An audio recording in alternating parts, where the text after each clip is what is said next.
老师，那个说过的你大家往那灌上，你那里过来，自己拍。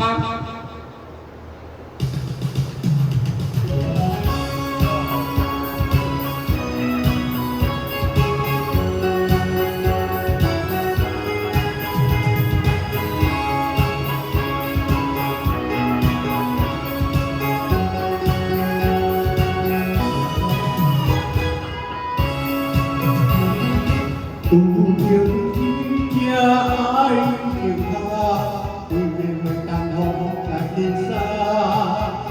夜夜是夜晚会长，不再停下来，当时都是风会大。不要着急啦，我也追不来，找不起的也难懂你吧。当不会心说你懂的。Hãy subscribe cho kênh Ghiền Mì Gõ để không bỏ lỡ